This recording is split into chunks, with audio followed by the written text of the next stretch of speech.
नमस्कार, स्वागत है आपका संडे स्पेशल मेगा क्लास में। और आज की क्लास में अपन टॉपिक सामान्य रूप से नहीं पढ़ने वाले हैं, टेस्ट के रूप में पढ़ने वाले हैं। तो यहाँ पर जो टॉपिक अपन पढ़ने वाले हैं उससे संबंधित मैं सिर्फ और सिर्फ क्वेश्चन लिखूंगी। क्वेश्चन किस प्रकार से, तो जाहिर सी बात है कि अपन शब्द शुद्धि पढ़ने जा रहे हैं, तो मैं यहाँ पर दो दो शब्द लिखती जाऊंगी।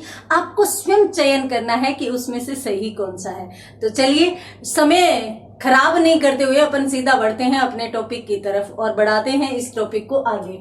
तो आज की क्लास में देखेंगे कि अब तक आपने कितनी हिंदी पढ़ी है, कितना शब्द शुद्धि आपको आती है। तो यहाँ पर अपन बात कर रहे हैं शब्द शुद्धि टॉपिक की। तो आज शब्द शुद्धि टॉपिक है और इसी क्लास में एक टॉपिक एक क्लास वाला पढ़ने जा रहे हैं। तो यहाँ पर इसी टॉपिक में या इसी क्लास में आपका पूरा का पूरा टॉपिक क्लियर हो जाएगा और जितने भी महत्वपूर्ण शब्द जो एग्जाम में आ सकते हैं वो सारे के सारे यहाँ पर आपको बता दिए जाएंगे। तो बढ़ते हैं आज की क्लास में। यहाँ पर आपके सामने कुछ शब्द है और प्रत्येक शब्द से संबंधित एक शुद्ध और एक अशुद्ध दो शब्द मिलेंगे आपको चयन करते हुए, हाँ रजिस्टर पेन लेकर बैठिएगा। आपको उन दोनों में से चयन करते हुए एक जो शब्द है आपकी दृष्टि से शुद्ध है वो आप अपने रजिस्टर में लिखते जाएंगे।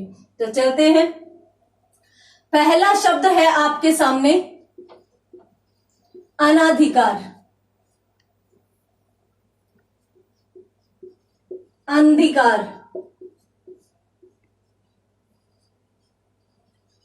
अधीन, अधीन, अहल्या, अहिल्या,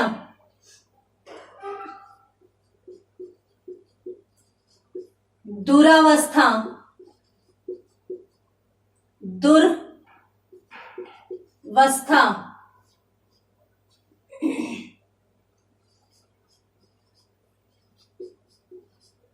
शमशान, शमशान। इनमें से चयन करते हुए आपको एक एक शब्द, इनमें से आपको जो सही लग रहा है, शुद्ध लग रहा है, वो आप लिखते जाएंगे और उसके बाद मैं आपको बताऊंगी कि कौन सा सही है। और आपको ये भी अंत में कमेंट बॉक्स में लिखकर बताना है कि आपके टोटल कितने शब्द शुद्ध होते हैं। तो उसके बाद अपन बात करते हैं अगले शब्द की।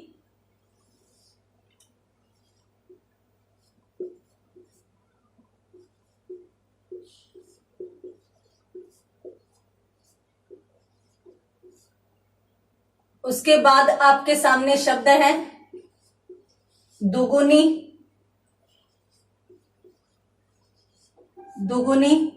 उसके बाद आपके सामने शब्द है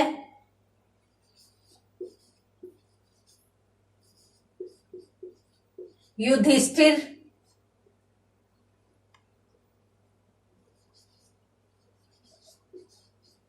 युधिष्ठिर। ये लीजिए, ये आपके सामने कुछ महत्वपूर्ण शब्द हैं।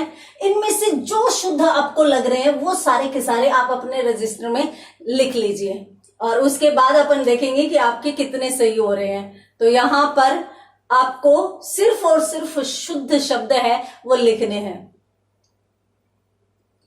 अनधिकार या अनाधिकार, अधीन या अधीन, अहल्या या अहिल्या, दुर्वस्था या दुरावस्था, शमशान या शमशान, कुटुंब या कुटुंब, कुटुंब, दुगुनी या दुगुनी, युधिष्ठिर या युधिष्ठिर। ये आपके सामने कुछ शब्द हैं। इनमें से आपको ध्यान में रखकर बताना है कि कौन सा सही है कौन सा गलत है। तो यहाँ पर आप इन शब्दों में सबसे पहले इनका चयन कर लीजिए ताकि अपन इनको क्लियर करके यहाँ पर आगे बढ़ सके। तो अनाधिकार, अधीन, अहल्या, दुर्वस्था, शमशान।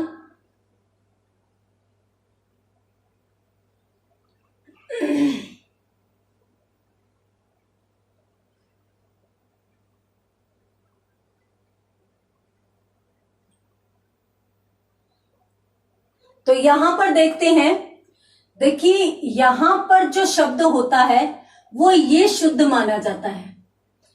अनाधिकार नहीं माना जाता, क्योंकि यहां पर जो उपसर्ग जुड़ता है वो ये जुड़ता है और अन के साथ अधिकार जुड़ता है। जब अन के साथ अधिकार जुड़ता है तो यहां पर ये जो ए है वो इसको जुड़कर पूरा कर देता है, अनधिकार कर देता है इस प्रकार से।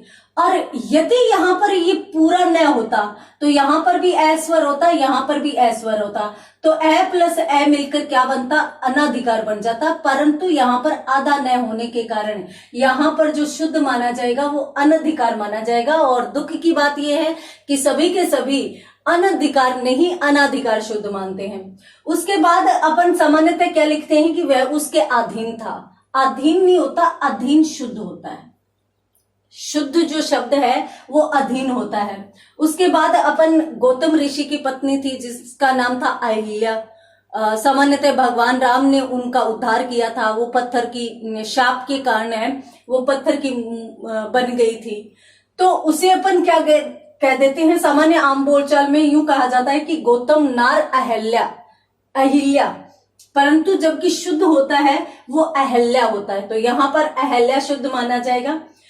यहां पर भी कुछ स्थिति ऐसी ही है, यहां पर जो उपसर्ग है तो उपसर्ग ये है, उसके बाद कौन सा जुड़ा है, अवस्था जुड़ा है, दुर्वस्था। तो देखिए यहां का जो ए है वो इस आधे रे में जुड़कर पूरा रे बन जाएगा, दुर्वस्था शब्द है वो बन जाएगा यहां पर।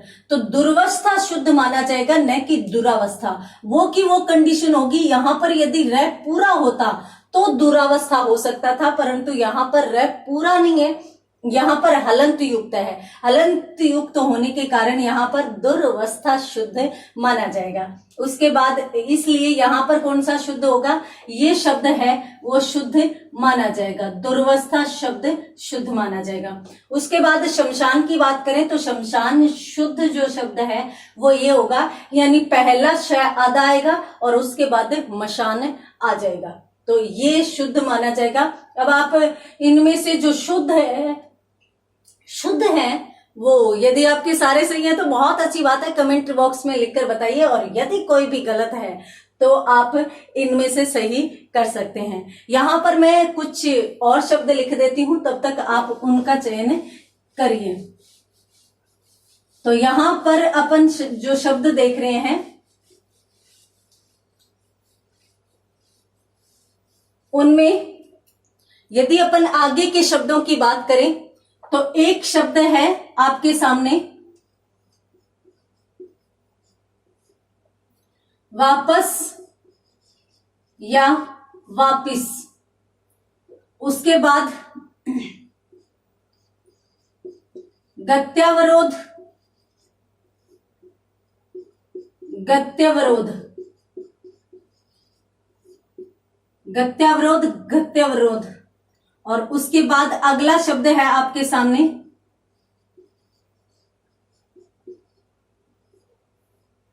प्रज्वलित,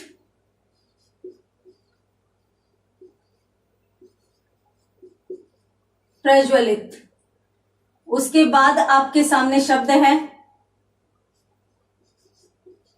भागीरथ, भगीरथ। और आगे आपके सामने शब्द है भागीरथी, भगीरथी। ये लो। और यहां पर ये भी बता देती हूं कि सारे के सारे महत्वपूर्ण शब्द लिए गए हैं शब्द शुद्धि में।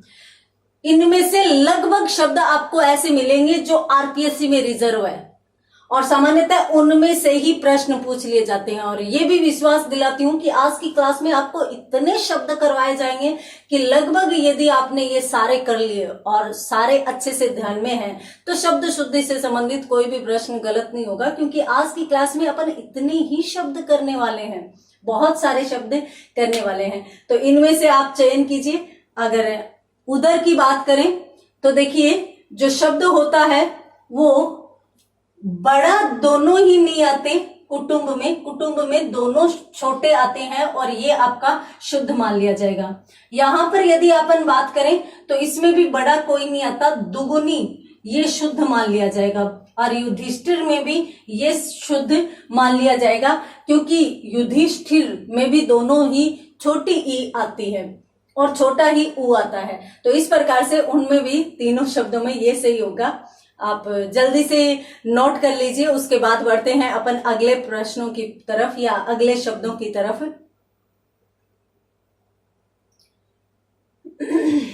हाँ, तो कुटुंब शुद्ध माना जाएगा, कुटुंब। और उसके बाद हाँ, एक बात और बता देती हूं कि यदि इस प्रकार से आता है, कुटुंब इस प्रकार से आ जाता है, तो ये सबसे ज्यादा शुद्ध माना जाएगा। इन दोनों में भी ये सबसे ज्यादा शुद्ध माना जाएगा, परंतु वैसे देखें तो ये भी सही है और ये भी सही है। ठीक है, तो आप सबसे पहले इसको शुद्ध मानेंगे, उसके बाद इसको मानेंगे। ये दोनों शुद्ध है और ये अशुद्ध है, ये आपको ध्यान में रखना है।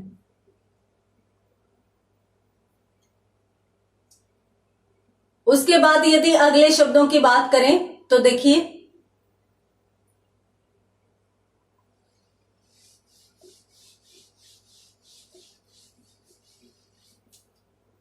एक शब्द आपके सामने है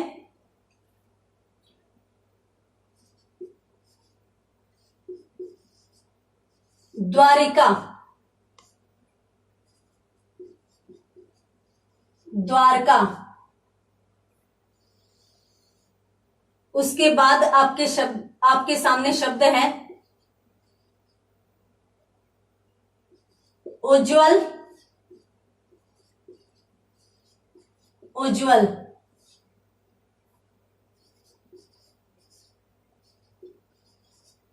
शुद्धि या शुद्धि। ये इन शब्दों का चयन करना, आपको इन शब्दों में से बताना है कि कौन सा शुद्ध है। तो आप जल्दी से चयन कीजिए।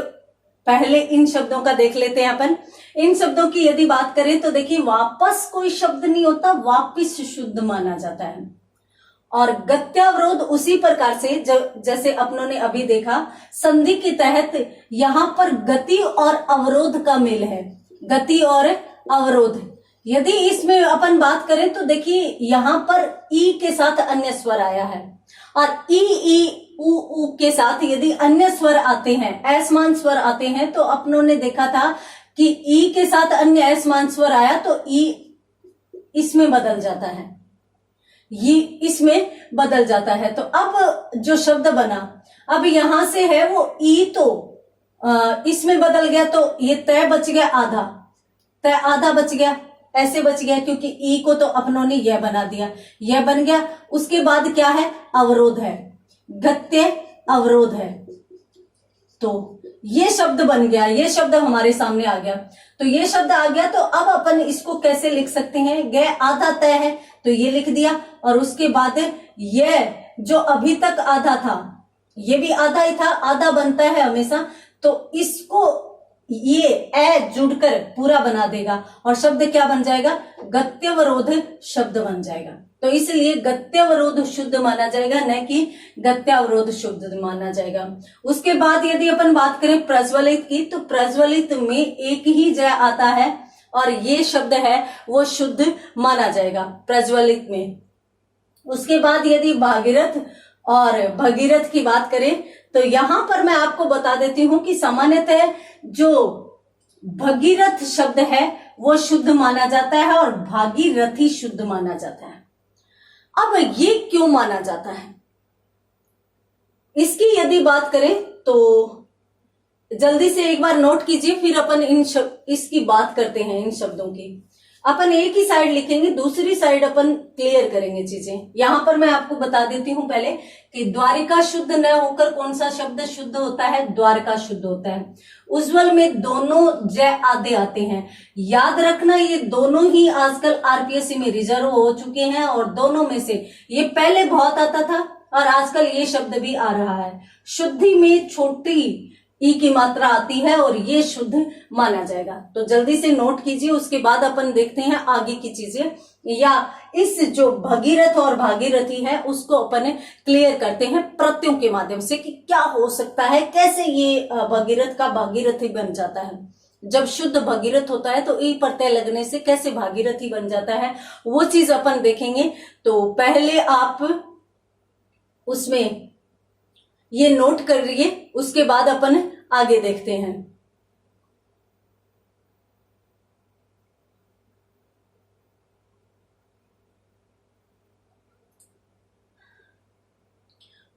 हाँ, देखिए एक चीज मैं पहले ही क्लियर कर देती हूं आपकी, जो आपको आगे जाकर बहुत काम आने वाली है। कौन सी? देखिए ए, ये, ए, आयन, आयन, इक, ई, ये प्रत्यय होते हैं। और इन प्रत्ययों का एक नियम होता है। सामान्यतः अपन प्रत्यय पढ़ेंगे तब और अच्छे से करेंगे, परंतु यहां पर मैं ये चीज इसलिए बता रही हूं क्योंकि काफी शब्द है वो इस पर चलते हैं, तो इसलिए आपको ये चीज ध्यान में रखना अत्यंत आवश्यक है।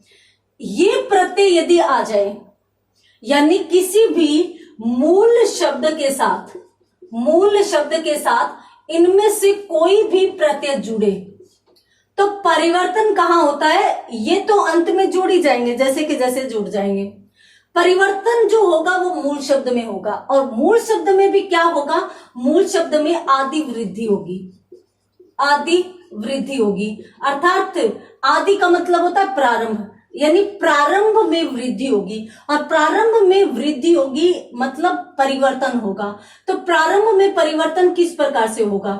यदि मूल शब्द में ए या आ है तब तो उसका हो जाएगा आ। यदि ई, ए, आई इनमें से कोई शब्द है तब वहां पर हो जाएगा आई। और यदि पहला वर्ण उ या ओ, औ इन चारों में से कोई है तो इनका हो जाएगा औ। देखिए री का भी नियम आता है, परंतु री का नियम अपन अभी नहीं पढ़ेंगे क्योंकि अपने को वो चीज काम में नहीं आने वाली। तो पहले अपन इसी चीज को देखेंगे, ये आपने नोट कर लिए होंगे। उसके बाद अपन देखते हैं कुछ शब्द। देखिए आपके सामने एक शब्द है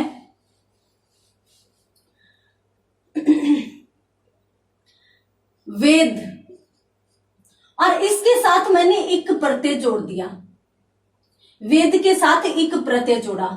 अब देखिए ये तो मूल शब्द है और एक प्रत्यय अपनी शर्त में है तो अपनी शर्त में है, तो यहां पर अपने को क्या करना है? ये तो सीधा का सीधा इस पर लगाना है, इसमें कहीं कोई परिवर्तन नहीं करना, परिवर्तन आदि में करना है, और वो भी किसके? मूल शब्द के।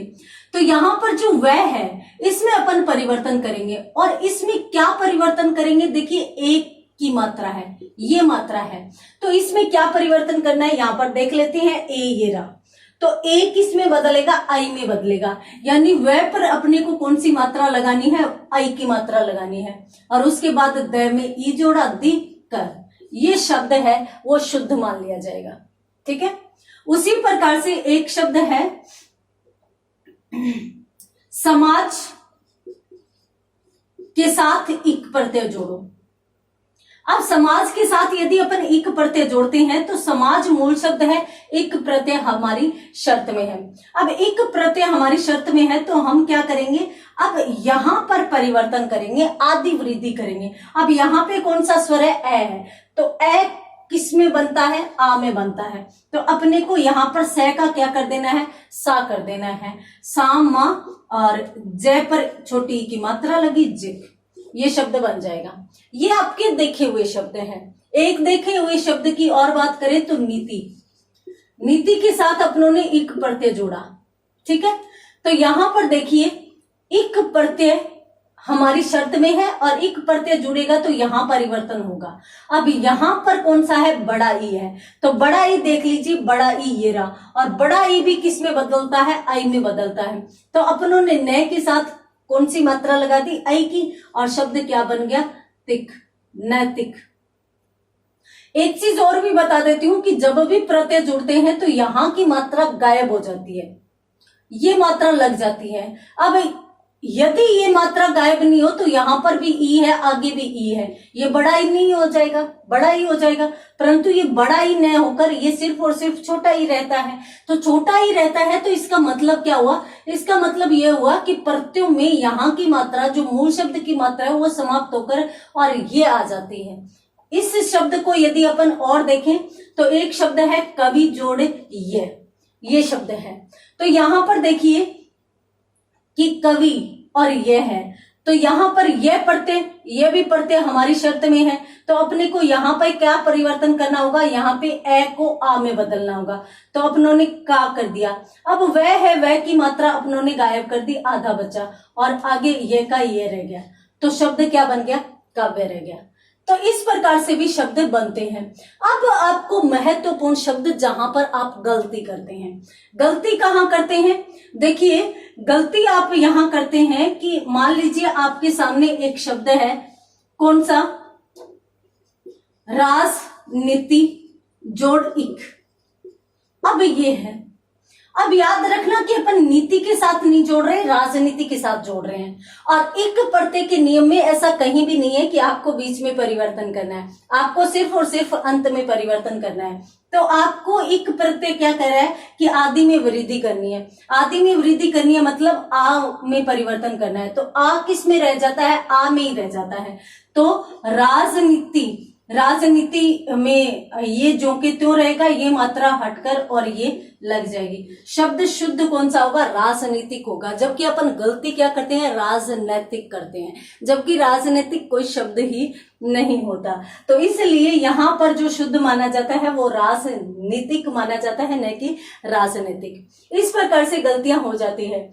और अभी अपन बात कर रहे थे कौन से शब्द की, अपन भगीरथ व भागीरथी की कर रहे थे। तो यहां पर जो शब्द है वो भगीरथ है, मूल शब्द भगीरथ होता है। उसके बाद अपनों ने प्रत्यय कौन सा जोड़ा, बड़ा ई जोड़ा। अब बड़ा ई हमारी शर्त में है, तो बड़ा ई लगने पर हमें परिवर्तन कहाँ करना है, यहां पर करना है।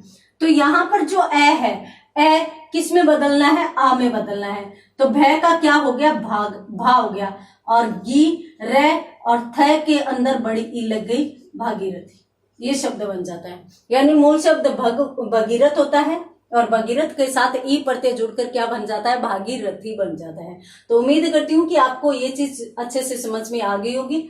अब अपन बढ़ते हैं आगे।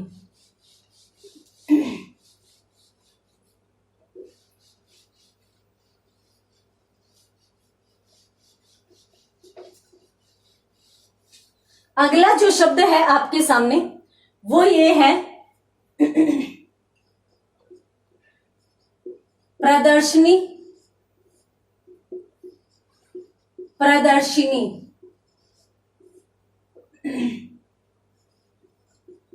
प्रियदर्शिनी,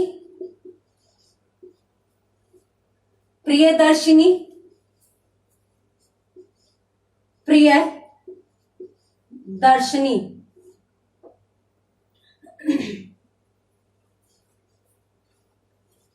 उरिन, उरिन। उसके बाद आपके सामने जो शब्द है जुलूस, जुलूस, मूर्ति, मूर्ति। इन शब्दों का चयन कीजिए। इन शब्दों में से कौन सा आपको सही लग रहा है वो शब्द आप अपने रजिस्टर में लिखिए। कितने सही होते हैं आप ये देखिए।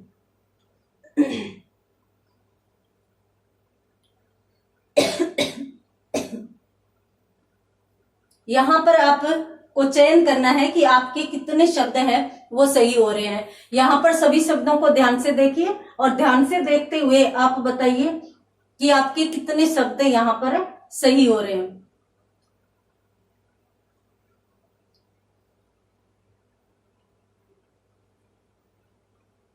हाँ, अगर यहां पर अपन इन शब्दों की बात करें तो देखिए आपको मैं बता देती हूं कि हमेशा प्रदर्शन शब्द शुद्ध माना जाता है। प्रदर्शन ये अपन देखते हैं तो प्रदर्शन लिखेंगे तो अगर इस पे ई लगाएंगे तो यहां पर प्रदर्शनी होगा। ठीक है, प्रदर्शन में प्रदर्शनी शब्द शुद्ध माना जाएगा, परंतु प्रिय दर्शिनी शुद्ध माना जाएगा। प्रिय दर्शिनी शुद्ध माना जाएगा। तो इस प्रकार से ये शुद्ध है। तो प्रदर्शनी कहां पर है? प्रदर्शनी ये है। प्रदर्शिनी शब्द नहीं होता, प्रदर्शिनी नहीं होता, प्रदर्शनी होता है। हाँ, प्रिय दर्शिनी होता है, प्रिय दर्शिनी। उसके बाद यदि अपन उऋण की बात करें तो ऋण से उऋण होना। ऋण का मतलब होता है कर्ज और उऋण का मतलब होता है कर्ज मुक्त। तो ये न होकर और अपना ये शुद्ध माना जाएगा। उ छोटा आता है उऋण में। और यदि जुलूस की बात करें तो आप बताइए कौन सा शुद्ध माना जाएगा जुलूस शब्द में? देखिए, जुलूस शब्द में भी ये शब्द शुद्ध माना जाएगा, यानी बड़ा उ शुद्ध माना जाएगा। और यहां पर मूर्ति ये शुद्ध माना जाएगा, यानी मूर्ति में तय पर छोटे ई की मात्रा हमेशा लगती है। तो ये आप ध्यान में रखेंगे। यहां पर आप जो सही है वो लिख सकते हैं, जो नोट कर सकते हैं। उसके बाद बढ़ते हैं अपन आगे। आगे कौन सा शब्द है आपके सामने? आगे आपके सामने शब्द है, बहुत ही रुचिकर शब्द, महात्म्य। महात्म्य। उसके बाद अगला फिटकिरी, फिटकरी।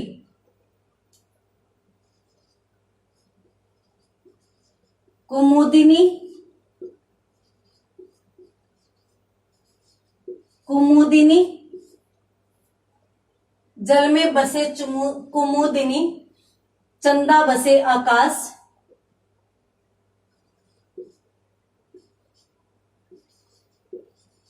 तीनों शब्दों में से सही बताना आपको। कुमुदिनी, कुमुदिनी। उसके बाद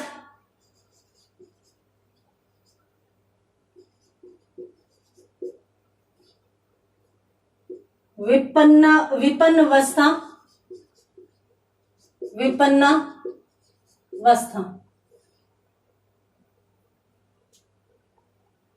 हाँ, तो यहां पर आप इन शब्दों में से चयन करके बताइए। हाँ, एक शब्द और लिख देती हूं मैं,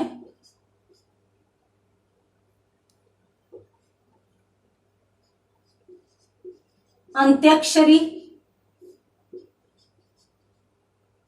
अंत्याक्षरी। इन सभी में से चयन करके बताइए कि शब्द है वो कौन सा शुद्ध माना जाएगा।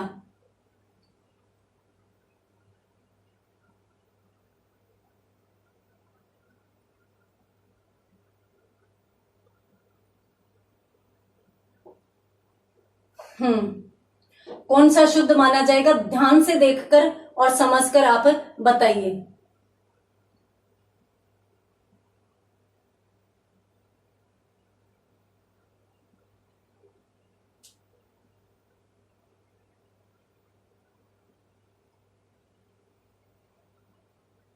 हाँ, इनमें यदि अपन बात करें तो देखिए, महात्मा के साथ ये प्रत्यय जुड़ने पर महात्म्य शुद्ध माना जाएगा, नहीं कि महात्म्य। आ की मात्रा बन जाएगी, यानी आदि वृद्धि होते हुए, और शब्द कौन सा शुद्ध माना जाएगा? महात्म्य शब्द है वो अधिक शुद्ध माना जाएगा। उसी प्रकार से फिटकरी नहीं होती। अपन सामान्य आम बोलचाल के शब्दों में फिटकरी शब्द काम में लेते हैं, जबकि शब्द कौन सा होता है? फिटकिरी होता है। उसके बाद यदि बात करें तो कुमुदिनी होता है। कुमुदिनी, कुमुदिनी सामान्यतः कमलिनी को ही कहते हैं, और यूं कहा जाता है कि जल में बसे कुमुदिनी, यानी कमलिनी जल में रहती है और चंदा बसे आकाश। चंद्रमा आकाश में बसता है, परंतु वो देखकर, चांद को देखकर ही खिलती है, तो इसलिए कहा जाता है कि जो जाई को भावता सो ताई के पास। उसके बाद यदि अपन विपन्न अवस्था की बात करें तो यहां पर भी यदि अपन देखेंगे शब्द को तो विपन्न के साथ अवस्था जुड़ता है। तो यहां पर विपन्न और इसके साथ साथ अवस्था जुड़ता है। तो विपन्न और अवस्था जुड़कर क्या बनता है, ए और ए का क्या बन जाता है, आ बन जाता है। और शब्द कौन सा शुद्ध माना जाता है, विपन्नावस्था शुद्ध माना जाता है। तो यहाँ पर अभी अपन पढ़ते आ रहे हैं गत्यवरोध, तो दुर्वस्था, तो यहाँ पर कंफ्यूज नहीं होना कि यहाँ पर विपन्नावस्था ही शुद्ध माना जाएगा, यहाँ पर विपन्न अवस्था शुद्ध नहीं माना जाएगा। अंत्य जोड़ अक्षरी होता है, अंत्य जोड़ अक्षरी, तो अंत्य जोड़ अक्षरी में संधि के तहत और शब्द क्या बन जाता है, अंत्याक्षरी बन जाता है, न कि अंत्याक्षरी होता है। तो इसलिए यहां पर भी अंत्याक्षरी शब्द शुद्ध माना जाएगा। तो बढ़ते हैं आगे वाले शब्दों की तरफ, जल्दी से इनको नोट कीजिए, इनको निशान लगा लीजिए कि सही कौन सा है, और उसके बाद अपन बात करते हैं आगे।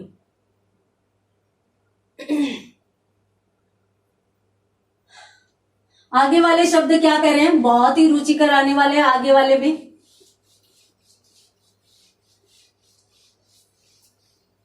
आपके सामने शब्द है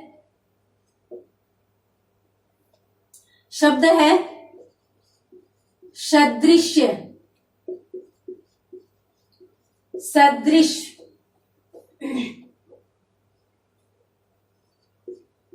शाप, श्राप,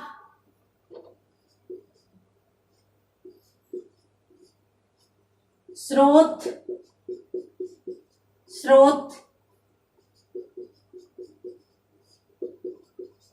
स्राव, अजस्त्र, जल्दी से चयन कीजिए, उसके बाद बढ़ते हैं अपन आगे अगले शब्दों की तरफ। तो सदृश्य, सदृश, शाप, श्राप, स्रोत, स्त्रोत, स्राव, स्त्राव, अजस्त्र, इन शब्दों में है वो आप चयन करेंगे, उसके बाद अपन आगे बढ़ेंगे। जल्दी से नोट कीजिए सही कौन सा शब्द है, और उसके बाद अपन आगे बढ़ेंगे।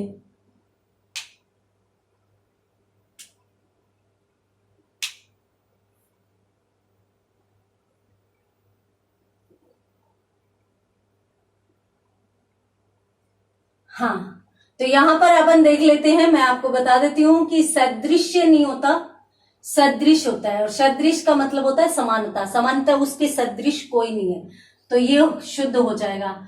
श्राप शब्द नहीं होता, शाप होता है। स्रोत होता है, ये अपन गलती करते हैं सामान्यतः पुस्तकों की वजह से। क्यों? क्योंकि पुस्तकों में जो शब्द दिया होता है वो इस प्रकार से दिया होता है, या मैं यूं कहूं कि ये इस प्रकार से लिखकर और ये इस प्रकार से देके और ये ऐसे दे देते हैं, तो ऐसे दे देते हैं, तो जो भी पढ़ने वाले हैं, जो भी अभ्यर्थी है, वो पढ़ने में भ्रांतिवश क्या मान लेते हैं, इसको स्त्रोत मान लेते हैं, और वो फिर इस प्रकार से लिखना शुरू कर देते हैं, जबकि ये कोई शब्द नहीं होता। सामान्यतः हिंदी की लिपि देवनागरी है, हिंदी भाषा देवनागरी लिपि में लिखी जाती है, और देवनागरी की एक बहुत ही अच्छी विशेषता है। कौन सी विशेषता है कि देवनागरी में जो बोला जाता है वो लिखा जाता है, और जो लिखा जाता है वो बोला जाता है। तो यहां पर अपन बोल क्या रहे हैं, स्रोत बोल रहे हैं, तो स लिखिए, उसके अंदर र लगाइए, ओ और त। जब अपन स्रोत बोल रहे हैं तो स्त्रोत क्यों लिख रहे हैं, स्रोत ही लिखे ना। हिंदी में कोई अपवाद नहीं है एक शब्द को छोड़कर, और वो शब्द कौन सा है, सिंह। ये लिखा अलग जाता है परंतु बोला अलग जाता है। ये सिंह लिखा जाता है जबकि सिंह बोला जाता है, जबकि होता क्या है, सिंह होता है। सामान्यतः जब यूं होता है कि अपन पढ़ना शुरू करते हैं, कुछ नए बच्चे और भी आते हैं, मैंने भी ऐसी गलती की थी, जब पढ़ना शुरू करते हैं और यूं सोचते हैं ना कि अपने को हिंदी बहुत अच्छे से सीखनी है, उस समय फिर अपन शुद्ध उच्चारण में इसको बोलते हैं सिंह, यानी जसवंत सिंह है, होशियार सिंह है, यानी इस प्रकार से अपन सिंह बोलते हैं।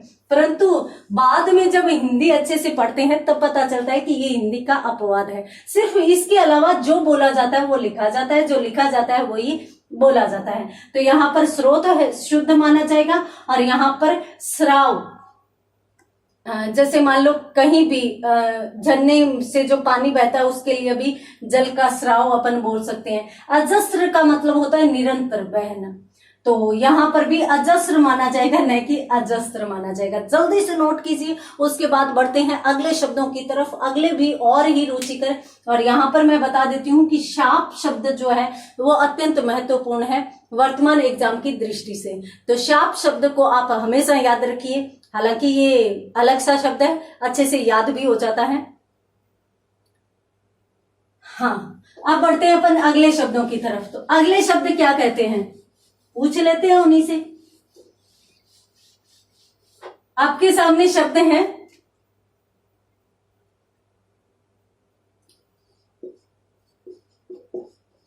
केंद्रीयकरण या केंद्रीकरण।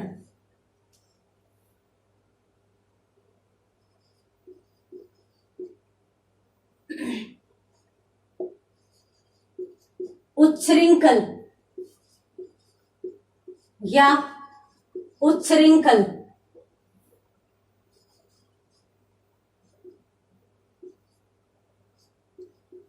मिष्टान या मिष्ठान।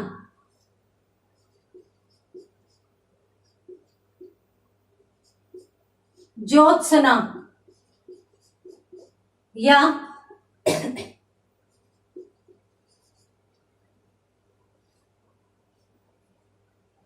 ज्योत्सना।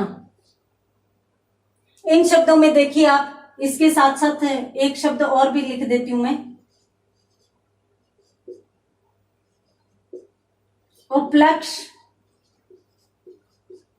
ये प्रश्न पूछा जा चुका है। देखिए, यदि रीट की एग्जाम की दृष्टि से देखें तो सामान्यतः पैराग्राफ में से प्रश्न पूछे जाते हैं।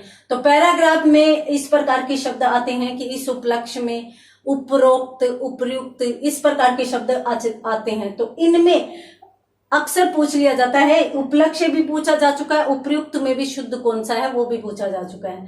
तो एक बार इनमें से देखिए, उसके बाद अपन बढ़ते हैं अगले शब्दों की तरफ। तो अगले शब्दों में भी अपन देखेंगे, पहले आप इनका चयन कीजिए। तो लिख लीजिए कौन सा शुद्ध है, केंद्रीयकरण व केंद्रीकरण में, उच्छृंखल व उच्छृंखल में, और उसके बाद मिष्टान या मिष्ठान में, ज्योत्सना या ज्योत्सना में, उपलक्ष्य या उपलक्ष्य।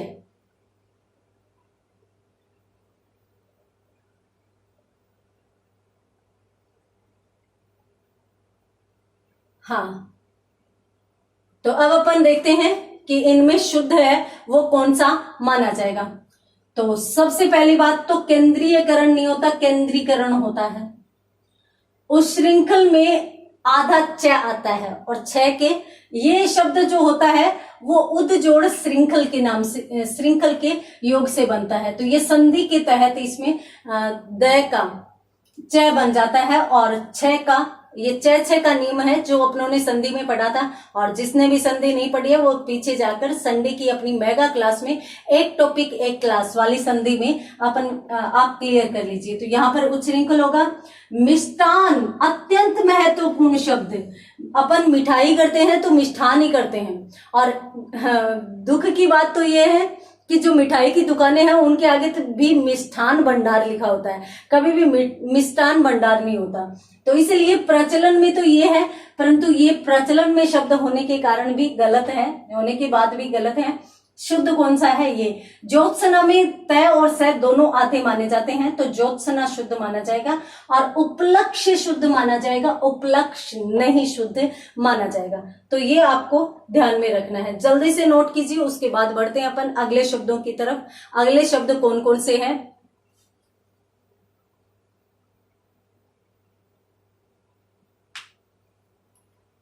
हाँ,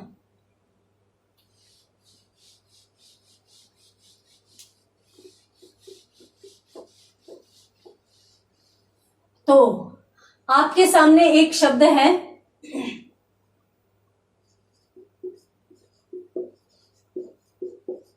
बुधवार। बुधवार बहुत ही रुचिकर शब्द है जिसमें अपन अक्सर गलती करते हैं।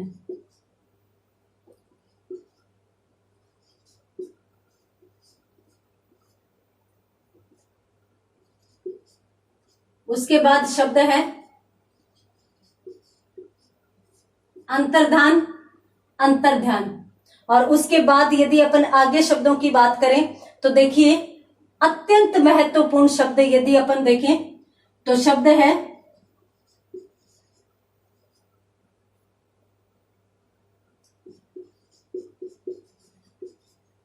अतिशयोक्ति, अतिशयोक्ति। और उसके बाद यदि अपन और शब्द देखें तो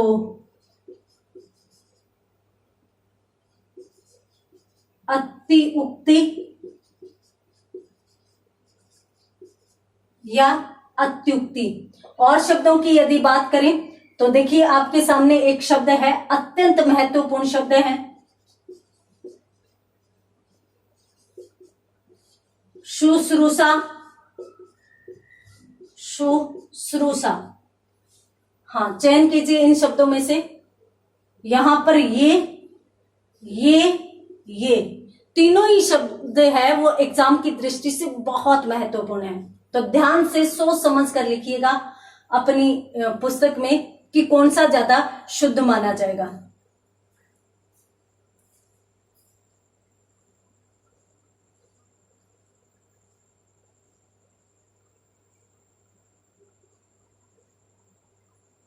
हाँ, बुधवार, अंतर्धान या अंतर्ध्यान, अतिशयोक्ति या अतिशयोक्ति, अति उक्ति या अत्युक्ति, शुश्रूषा या शुश्रूषा।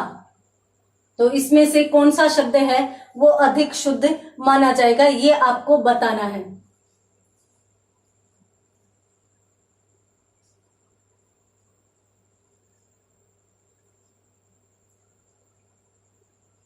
देखिए बुधवार ये शुद्ध माना जाता है, हम जानते हैं। अंतर्धान ये शुद्ध माना जाता है, जबकि सामान्य आम बोलचाल की भाषा में प्रयुक्त कौन सा होता है, अंतर्ध्यान होता है, जबकि होता कौन सा है, अंतर्धान। इस शब्द की संरचना की यदि बात करें जिसमें अक्सर सब गलती करते हैं तो अतिशय उक्ति होता है, अतिशय उक्ति। तो अतिशय में पूरा सा होता है तो बाद में आधा पता नहीं क्यों कर दिया जाता है, जबकि हमेशा पूरा ही प्रयोग में लिया जाता है। तो अतिशय उक्ति का क्या बन जाता है, यहाँ पर ए है और ए के साथ यदि उ का मेल होता है तो ए और उ मिलकर क्या बना देते हैं, ओ बना देते हैं। तो यहाँ पर अतिशयोक्ति शुद्ध माना जाता है। उसके बाद अति उक्ति का जोड़ है वो अत्युक्ति बन जाता है, यानी ई के साथ क्या आ रहा है, अन्य असमान स्वर आया है, तो संधि के तहत ये क्या बन जाएगा, अत्युक्ति बन जाएगा।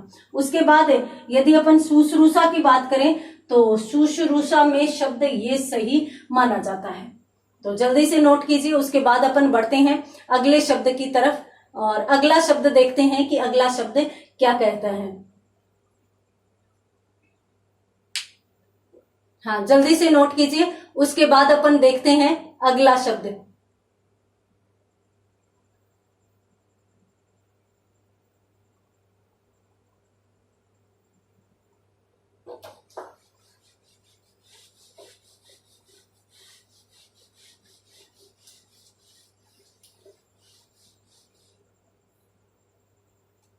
आगे आपके सामने शब्द है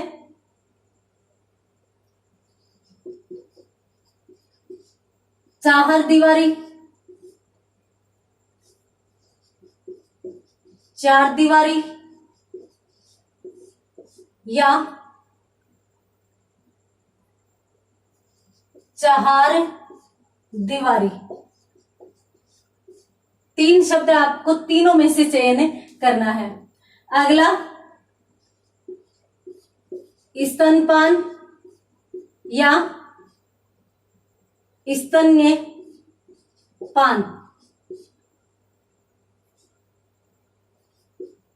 इसमें भी एक और लिख देती हूं, स्तन्यपान। श्रेयकर या श्रेयस्कर।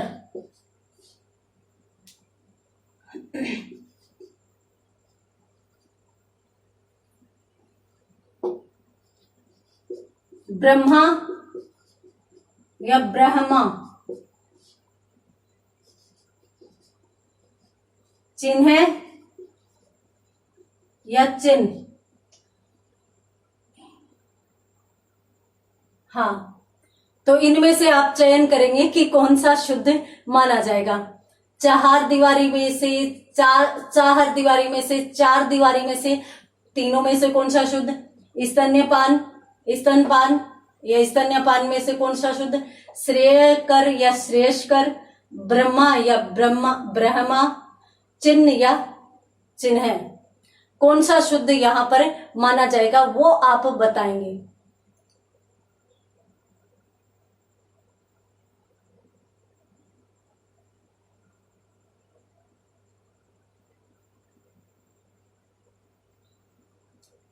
तो देखिए यहां पर चार दीवारी शुद्ध होता है। सामान्यतः अपन आम बोलचाल में चार दीवारी बोलते हैं और अक्सर अभ्यर्थी जो ज्यादा सही करते हैं वो चार दीवारी कर देते हैं कंफ्यूज होकर। तो यहाँ पर चार दीवारी शुद्ध न होकर चार दीवारी शुद्ध माना जाएगा। स्तन्यपान शुद्ध माना जाता है, स्तन्यपान। और श्रेयकर न होकर श्रेयस्कर शुद्ध माना जाता है, ब्रह्मा शुद्ध माना जाता है, चिन्ह शुद्ध माना जाता है। तो ये जल्दी से नोट कीजिए, उसके बाद बढ़ते हैं अपन आगे।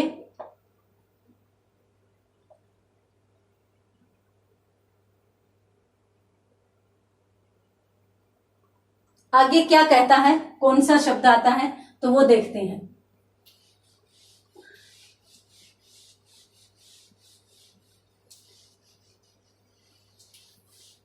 आपके सामने शब्द है, अगला शब्द है आह्लाद, आह्लाद।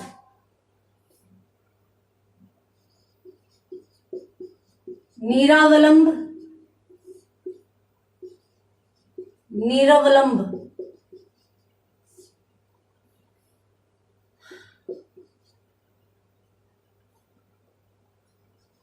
गहवर, गहवर। जुखाम, जुकाम। कैलाश या कैलाश। बहुत ही सुंदर सुंदर शब्द हैं, जल्दी से चयन कीजिए, इनमें से भी लिखिए और टेस्ट जारी रखिए।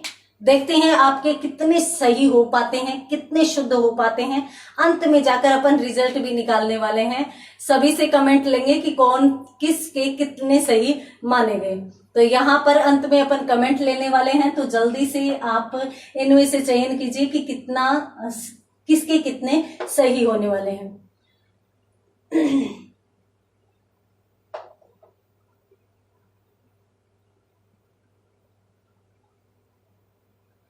आह्लाद और नीरावलंब या नीरावलंब, गहवर या गहवर, और उसके बाद जुखाम या जुकाम, कैलाश या कैलाश।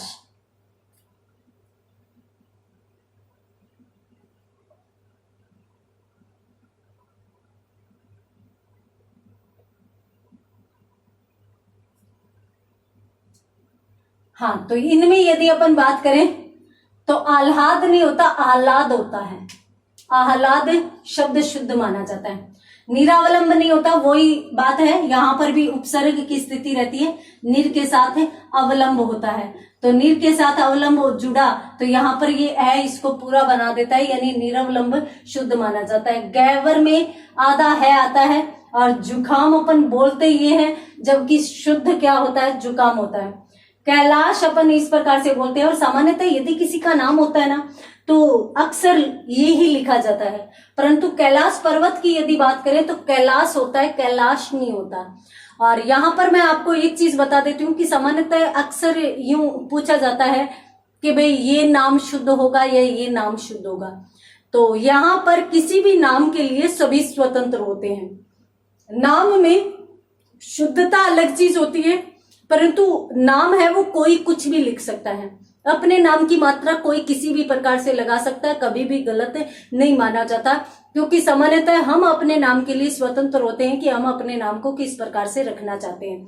हाँ, वो बाद की बात है कि शब्दकोश में कुछ तो शब्द ही नहीं होते, उस प्रकार के नाम भी देखने को मिल जाते हैं, तो वो बातें अलग रहती है।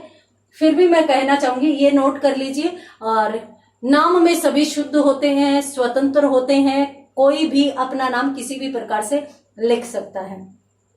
तो जल्दी से लिखिए। उसके बाद अपन बात करते हैं अगले शब्दों की। तो अगले शब्द क्या कहते हैं, कौन कौन से हैं? तो आपके सामने शब्द है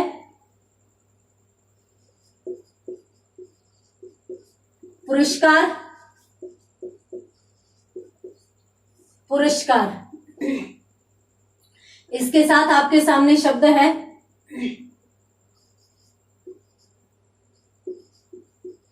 पुनर्जन्म, पुनर्जन्म।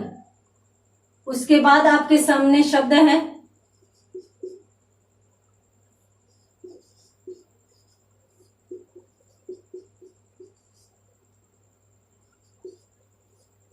शागिर्द। उसके बाद अत्यंत महत्वपूर्ण शब्द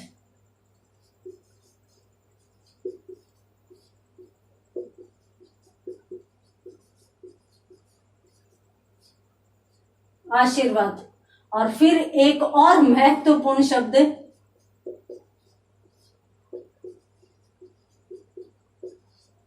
ये लो जी, करिए चयन। पुरस्कार, पुरस्कार, पुनर्जन्म, पुनर्जन्म, शागिर्द। जो शब्द है उसमें शागिर्द कौन सा सही माना जाएगा? आशीर्वाद, और उसके साथ दिनांक। ये शब्द आपके सामने है, इनमें से चयन कीजिए कौन सा सही माना जाएगा। तो पुरस्कार, पुनर्जन्म, शागिर्द, आशीर्वाद, दिनांक नोट कीजिएगा। कहीं भी है ना एजुकेशन में या पढ़ने में शॉर्टकट मत देखो कि हाँ चलो कोई बात नहीं, अभी स्क्रीनशॉट लेकर देख लेते हैं, बाद में कर लेंगे। अब करना है मतलब अभी करना है। तो सामान्यतः यदि अपन इसमें आलस नहीं करें ना, तो हमारा बहुत ज्यादा चीजें हमारी बहुत ज्यादा क्लियर हो सकती है। एक तो शॉर्टकट चलने की जो आदत होती है ना, वो हमें हमेशा नुकसान देती है। कभी कभार आपने ये ऐसा देखा होगा कि शॉर्टकट में आपने कुछ भी लिख दिया, बाद में आपको वो समझ में नहीं आ रहा। लिख तो देते हो पर बाद में वही चीज आपको ही समझ में नहीं आ रही, तो वहां पर समस्या आ जाती है।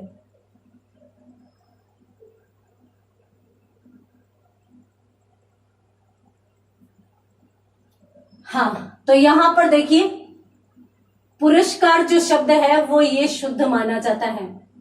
पुनर्जन्म की बात करें तो देखिए ये सामान्यतः ऊपर वाला र, ये मैं अपनी क्लास में जो वर्ण विचार की क्लास थी उसमें मैं बहुत अच्छे से बता चुकी हूं कि देखिए जो सिर पर बैठता जाता है ना, जो सिर पर ज्यादा बैठता है उसको लोग नीचे उतार देते हैं, उसकी लोग आलोचना करते हैं, है ना। और सामान्यतः जो पैर छूता है ना उसकी लोग प्रशंसा करते हैं। तो इसलिए ये ऊपर बैठा है तो ये आधा है, और पैर में पड़ने वाला र हमेशा पूरा होता है। ये चीज आपको पहले ध्यान में रखनी है कि जो ऊपर जाएगा, जो सिर पर बैठेगा, उसको लोग उसकी बुराई करेंगे तो इसलिए वो आधा रहेगा, और जबकि पैर में लगेगा वो हमेशा पूरा होगा, क्योंकि उसकी लोग बड़ाई करेंगे। जो पैर छुएगा उसको आदर्शवादी बताएंगे। एक चीज तो ये। दूसरी बात, आधा र या आधा वर्ण हमेशा पहले बोला जाता है। एक दिन मैंने आपको क्लास में बताया भी था कि सामान्यतः यदि आप खाना खाने बैठो तो आपकी थाली में 2.5 या 3.5 रोटियां हैं, यानी 3.5 या 2.5 रोटियां हैं, तो आप आधी वाली पहले खाओगे। तो आधा जो वर्ण है वो पहले आता है और पूरा बाद में आता है। तो यदि आप देखें शब्द में तो प्रकार शब्द है, तो इसमें पहले बोला जा रहा है, र बाद में, क्योंकि ये र पूरा है, पैर में लगा हुआ है, तो ये बाद में बोला जाएगा। उसी प्रकार से यदि अपन पर्यवेक्षण की बात करें तो पर यानी र से पहले ये बोला जा रहा है, आधा पहले बोला जाता है और पूरा बाद में बोला जाता है। ये अपने को ध्यान में रखना है। तो देखिए ये आधा है तो ये इससे पहले बोला जाएगा, तो पूर्ण जन्म हो जाएगा। अब पूर्ण जन्म कोई शब्द नहीं होता, शब्द कौन सा होता है? पुनर्जन्म। तो यहां पर देखिए जय पर है, तो जैसे पहले बोला जाएगा तो पुनर्जन्म, ये शुद्ध मान लिया जाएगा। ठीक है। उसके बाद शागिर्द, शिष्य को कहते हैं। सामान्यतः ये अपन मान सकते हैं कि तुर्की या अरबी भाषा, उर्दू भाषा का शब्द है शागिर्द। तो शागिर्द शिष्य होता है। और यदि आशीर्वाद की बात करें तो वही चीज बोला कहाँ जा रहा है? आशीर्वाद, यानी वह से पहले रह बोला जा रहा है तो वह के ऊपर रह लगेगा और शब्द शुद्ध कौन सा मान लिया जाएगा? आशीर्वाद। इसमें अक्सर सब लोग गलती करते हैं। दिनांक इस प्रकार से लिखा जाता है परंतु शुद्ध कौन सा माना जाता है? ये माना जाता है अनुस्वार वाला दिनांक है वो शुद्ध माना जाएगा। तो यहाँ पर और नोट कीजिए जल्दी से। उसके बाद बढ़ते हैं अपन आगे वाले शब्दों की तरफ। जो भी शुद्ध है वो आपका नोट कर लीजिए, पुरस्कार, पुनर्जन्म, शागिर्द, आशीर्वाद और दिनांक में। उसके बाद अपन आगे बढ़ते हैं अगले शब्दों की तरफ। तो यहां पर अपनों ने महत्वपूर्ण शब्द देखे, उसके बाद भी अपन बहुत रुचिकर शब्द देखने वाले हैं। तो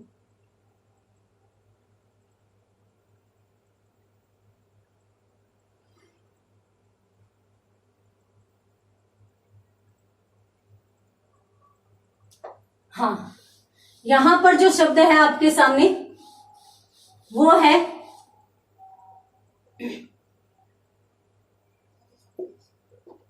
अनुग्रह या अनुगृह। अनुगृहित या अनुग्रहित। उसके बाद शब्द है आपके सामने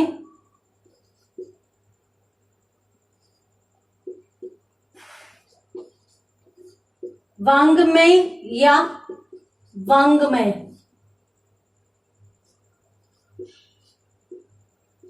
श्रृंगार या श्रृंगार। श्रृंखला या श्रृंखला। चलिए इतनों में देखिए। तो यहां पर अनुग्रह, अनुगृह, अनुग्रहित, अनुगृहित, वांग्मय, श्रृंगार और श्रृंखला, ये शब्द आपके सामने है। जल्दी से इसमें नोट कीजिए कि शुद्ध कौन सा शब्द रहेगा और उसके बाद अपन बढ़ेंगे आगे। तो यहां पर आपको शुद्ध का चयन करना है, उसके बाद अपन आगे बढ़ने वाले हैं।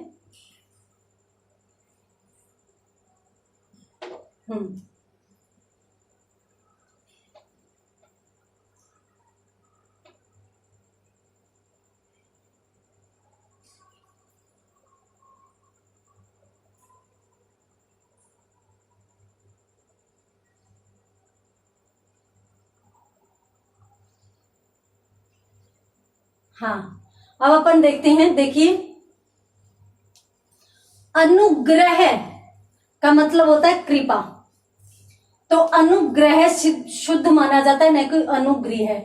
परंतु अनुगृहित शुद्ध माना जाता है, न कि अनुग्रहित। ये आपको ध्यान में रखना है। उसी प्रकार से जैसे जागृत और जागृति माना जाता है, उसी प्रकार से जिस प्रकार से प्रदर्शनी और प्रियदर्शिनी माना जाता है, उसी प्रकार से ये अनुग्रह और अनुगृहित माना जाता है। ठीक है। और यहाँ पर यदि अपन बात करें वांग्मय की, तो वांग्मय ये माना जाता है, ये कै वर्ग का पंचम वर्ण है। कै वर्ग का पंचम वर्ण जो इस प्रकार से लिखा जाता है और इसको अंगय के रूप में उच्चारण किया जाता है। यदि इसके बारे में भी और जानना चाहते हो कि ये संरचना क्या है, कैसे है, तो ये आप वर्ण विचार वाली क्लास देख सकते हो, उसमें बहुत अच्छे से समझाया गया है। और साथ साथ ये भी बता देती हूँ कि इसका शाब्दिक अर्थ होता है साहित्य। वांग्मय अपन साहित्य को कहते हैं, किसी भी भाषा का वांग्मय हो सकता है। उसके बाद यदि श्रृंगार की बात करें तो देखिए, श्रृंगार में है वो, श्रृंगार एक महत्वपूर्ण शब्द है एग्जाम की दृष्टि से। यूं लिख देते हैं, देखिए यहां पर है वो र पूरा आ जाएगा, यानी र के साथ ए और एक री। दो स्वर एक वर्ण में कभी नहीं लगते, एक वर्ण में एक ही स्वर लगेगा। चाहे आप ए लगा लो, चाहे आप री लगा लो, चाहे आप ई लगा लो, चाहे ए आई ओ औ कुछ भी लगा लो। और यदि पैर में कोई लगता है तो वो पूरा होता है। पूरा होता है तो इसका मतलब इसमें ए है, तो ए के साथ री कैसे लग सकता है? तो इसलिए अपने को यहाँ पर जो ए है वो हटाना पड़ेगा। ए हटाना पड़ेगा तो पैर में आधा रह तो होता ही नहीं है, तो इसलिए रह हट जाएगा और शब्द क्या बन जाएगा? श्रृंगार बन जाएगा। तो यहाँ पर श्रृंगार ये शुद्ध होता है, यानी शब्द ये शुद्ध हो जाएगा। उसी प्रकार से श्रृंखला भी ये शुद्ध हो जाएगा। जल्दी से नोट कीजिए, उसके बाद बढ़ते हैं अपन अगले शब्दों की तरफ। हाँ, अगले शब्दों को अपन देखेंगे, उससे पहले आप ये देखिए।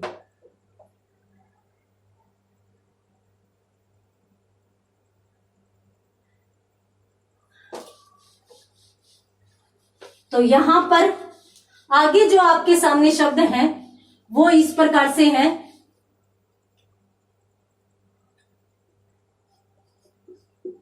श्रृंग, श्रृंग, भृंग,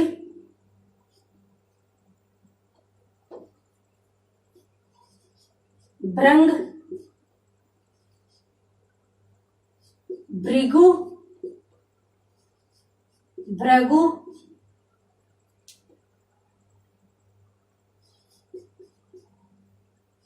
जागृति, जागृति, संग्रहित, संग्रहित। ये लो, इन शब्दों में से चयन कीजिए कि कौन सा शुद्ध है। जल्दी से लिखिए, उसके बाद अपन और भी कुछ महत्वपूर्ण शब्द देखने वाले हैं।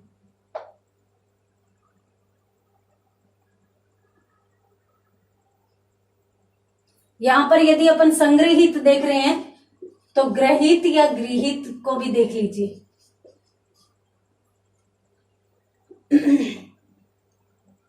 तो इनमें से कौन सा शब्द शुद्ध माना जाएगा? और जागृति देख रहे हैं तो जागृत को भी देख लीजिए। जागृत या जागृत।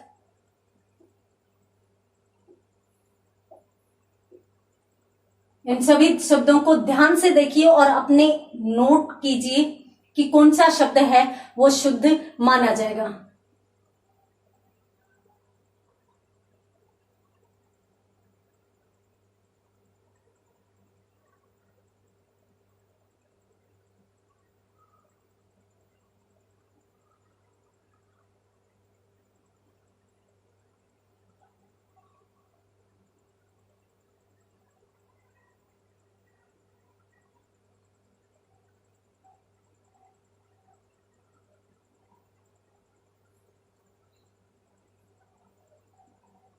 हाँ, तो देखिए, श्रृंग तो अपन देख ही चुके, ये शुद्ध माना जाएगा। ये भृंग शुद्ध माना जाएगा और ये भृगु शुद्ध माना जाएगा, क्योंकि भृगु एक ऋषि का नाम था, तो ये शुद्ध माना जाएगा। जागृति शुद्ध माना जाएगा। संग्रहित, सॉरी यहाँ पे अनुस्वार आएगा, संग्रहित शुद्ध माना जाएगा। और ये भी गृहित शुद्ध माना जाएगा, परंतु जागृत शुद्ध माना जाएगा। जागृत का जागृति हो जाएगा और संग्रह का संग्रहित या संग्रह का संग्रहित हो जाएगा। जागृत का जागृति हो जाएगा। और उसी प्रकार से अनुग्रह का अनुग्रहित हो जाएगा। अनुग्रह का अनुग्रहित, जागृत का जागृति और संग्रह का संग्रहित। इस प्रकार से ये शब्द है वो शुद्ध माने जाते हैं। उसके बाद अपन देखते हैं आगे, इनको जल्दी से नोट कीजिए। उसके बाद अपन और भी अधिक अच्छे शब्द हैं वो देखने वाले हैं। कौन से शब्द हैं तो देखिए, चलते हैं आगे। आपके सामने एक शब्द है भृत्य या भृत्य, ब्रिज या ब्रज, व्यवहारिक या व्यावहारिक,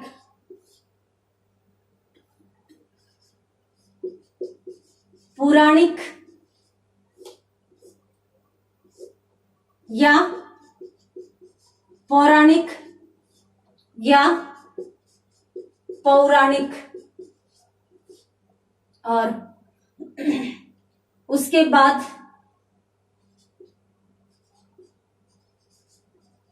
स्वामी भक्त या स्वामी भक्त। इन शब्दों में से देखिए भृत्य शुद्ध होता है या भृत्य, ब्रज या ब्रिज, व्यावहारिक या व्यवहारिक, पुराणिक, पौराणिक या पौराणिक, स्वामी भक्त या स्वामी भक्त। देखिए बहुत ही सुंदर सुंदर शब्द हैं, सामान्यतः आम बोलचाल में काम में लेते हैं, परंतु फिर भी अपन इनकी तरफ ध्यान नहीं देते। तो आपको ध्यान देते हुए, आपको सोचते हुए, समझते हुए, विचारते हुए बताना है कि कौन सा शुद्ध है वो माना जाएगा। बहुत ही अच्छे से अपने को पढ़ना है इन सभी चीजों को। हाँ, तो ध्यान से देखिए, जो सही लगता है वो अपने रजिस्टर में नोट कर लीजिए।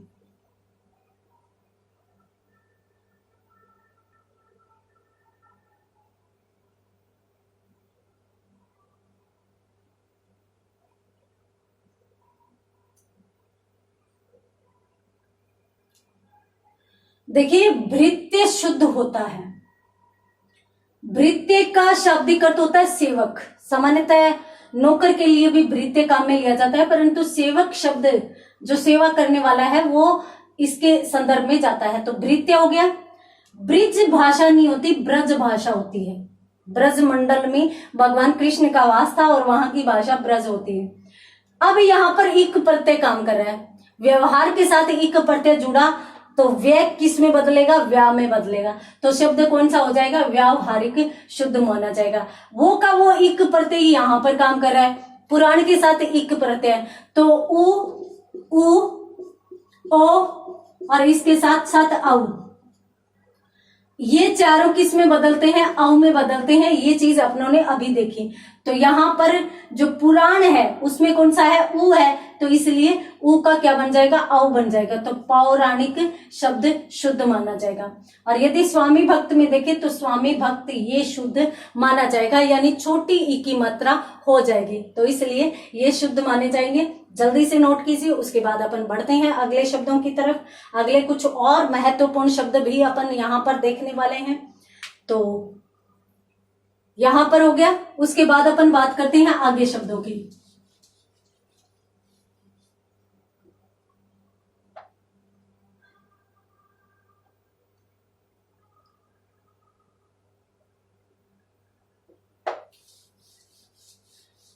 आपके सामने शब्द है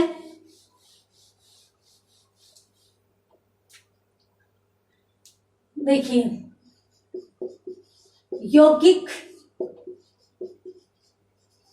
यौगिक, औदार्य, औदार्य,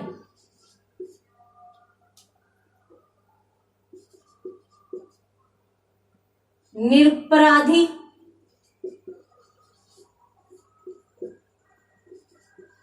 निरपराध,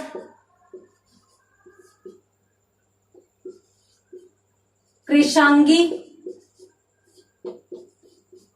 कृशांगी। अत्यंत महत्वपूर्ण शब्द कवित्री और कवयित्री, एग्जाम की दृष्टि से अत्यंत महत्वपूर्ण शब्द कवित्री।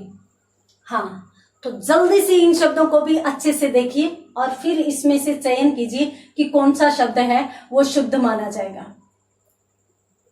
यौगिक, यौगिक, औदार्य, औदार्य, निरपराध, निरपराधी, कृशांगी, कृशांगी, कवित्री, कवित्री। सॉरी, इसमें तो मैंने एक जैसे ही लिख दिए।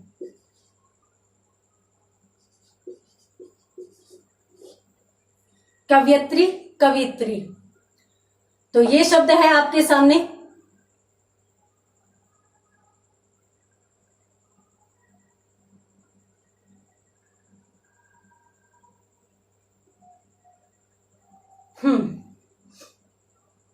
देखिए, इक प्रत्यय के साथ या इक प्रत्यय होने के कारण ओ भी किस में बदलता है, औ में बदलता है। तो इसलिए योग के साथ इक बना तो यौगिक शब्द बन गया। अब यहाँ पर अच्छा लग रहा है ना, आपको पता चल रहा है कि ये शब्द ऐसे क्यों बना। कहां पर, सामान्यतः यदि अपन ऊ वाले शब्दों में देखें तब तो बहुत ही, जैसे अपनों ने अभी पुराण देखा ना, तो पुराण में, और एक शब्द और जो रुचिकर है, इतिहास शब्द होता है और इसके साथ साथ इक जुड़ता है, तो यहाँ पर आई हो जाता है। तो यूं होता है कि मतलब आई कैसे बना, तो वो इसीलिए बना क्योंकि इक प्रत्यय का नियम कहता है कि ई या ए और आई, ये तो चारों किस में बदल जाते हैं, आई में बदल जाते हैं। उ, ओ और औ, ये चारों किस में बदल जाते हैं, औ में बदल जाते हैं। तो यहाँ पर भी योग यानी ओ किस में बदला, औ में बदला। और ये नियम भी ये वाला ही काम कर रहा है, यानी उदार के साथ, उदार जो शब्द है, मेन शब्द, मूल शब्द, उसके साथ यह प्रत्यय जुड़ा है, तो उदार के साथ यह जुड़ा, तो ये जो ऊ है, ये जो ऊ, ये वाला ऊ, ये किस में बदल जाएगा, औ में बदल जाएगा, और शब्द कौन सा बनेगा, औदार या शुद्ध बनेगा। अब यहाँ पर ये चीज बहुत ही रुचिकर है। कैसे रुचिकर है, देखते हैं अपन। देखिए, सामान्यतः दोषी शब्द माना जाता है, दोषी, कि ये दोषी है। दोष तो सामान्यतः संज्ञा हो जाती है कि ये दोष है या गुण है, परंतु यदि अपन किसी की विशेषता बताते हैं, विशेषण बताते हैं, तो कहते हैं कि वो दोषी है। परंतु अगर वो दोषी नहीं है तो उसके लिए निर्दोष काम में लिया जाता है। ठीक है, दोषी शुद्ध और निर्दोष शुद्ध। यदि हमने यहाँ पर निर्दोषी कर दिया तो यहाँ पर यह शब्द गलत हो जाएगा। तो अत्यंत ही समझने वाली महत्वपूर्ण बात है यहाँ पर। तो दोषी का निर्दोष शुद्ध माना जाता है, रोगी का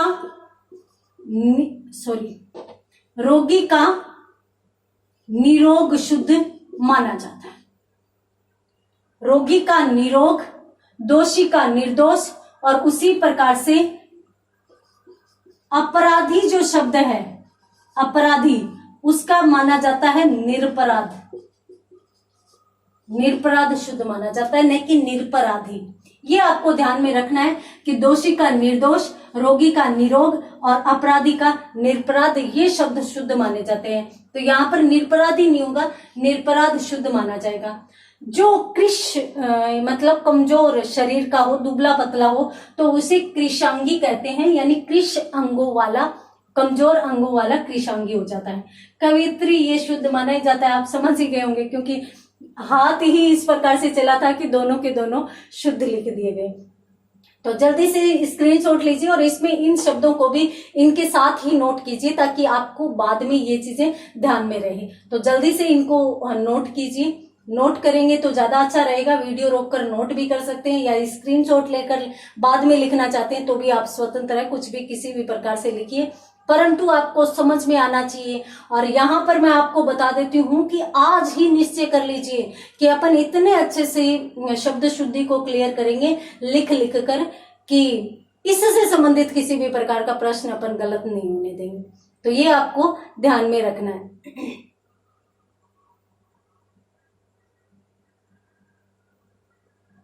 हाँ, आगे देखते हैं अगले शब्द कौन से हैं। तो आगे आपके सामने शब्द है दुख, दुख। अब यहां पर मैं दो दो शब्द लिखूंगी, इकाई या इकाई, इकाइयां या इकाइयां। उसी प्रकार से दवाई या दवाई। तो यहां पर दवाइयां या दवाइयां। उसके बाद मंत्री परिषद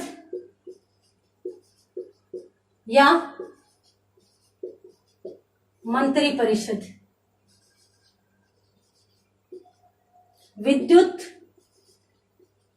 या विद्युत,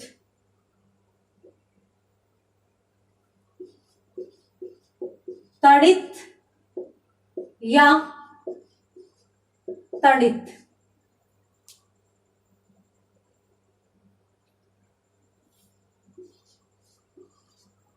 पृथक या पृथक। चयन कीजिए इन शब्दों में से कौन सा शुद्ध माना जाएगा, कौन सा शब्द है वो ज्यादा शुद्ध माना जाएगा। लिख लीजिए अपनी नोटबुक में जो जो शुद्ध है इनमें सभी शब्दों में वो अपनी नोटबुक में उतार लीजिए और फिर अपन देखेंगे कि इनमें से कौन सा शुद्ध माना जाएगा, कौन सा सही माना जाएगा।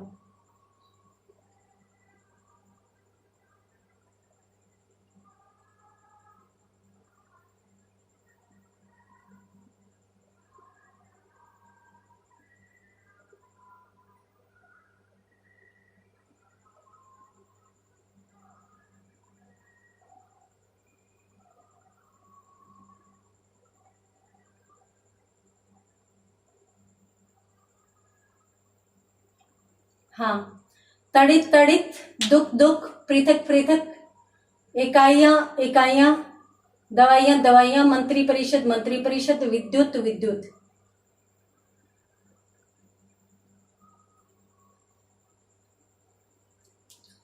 तो देखिए यहां पर आपको मैं बता देती हूं कि ये कुछ शब्द होते हैं जो बाद में हलंत वाले ही सही माने जाते हैं।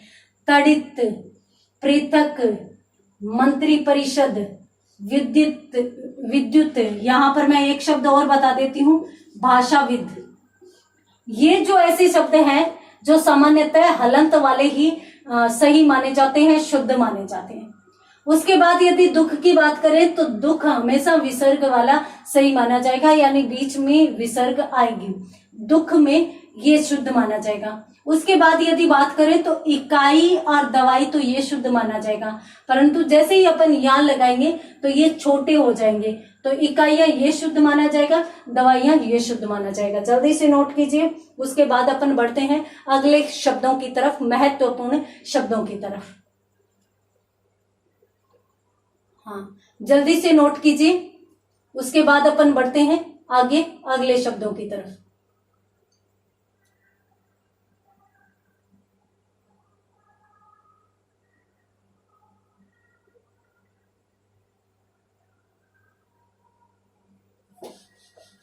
अगले शब्द कौन से हैं? अब जो शब्द आ रहे हैं वो सबसे ज्यादा महत्वपूर्ण शब्द आपके सामने आ रहे हैं। कौन से? बेफजूल,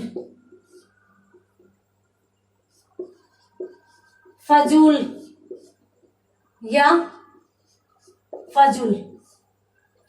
ये इसके साथ साथ वाल्मीकि, वाल्मीकि, उसके साथ साथ मुहूर्त, मुहूर्त, त्योहार, त्योहार, त्योहार। तीनों में से कौन सा सही है बताना है। न्योछावर, न्योछावर,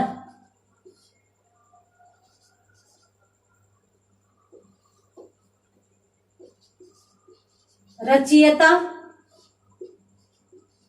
रचयिता। चयन कीजिए। सारे के सारे शब्द महत्वपूर्ण हैं, एग्जाम की दृष्टि से अत्यंत महत्वपूर्ण शब्द हैं।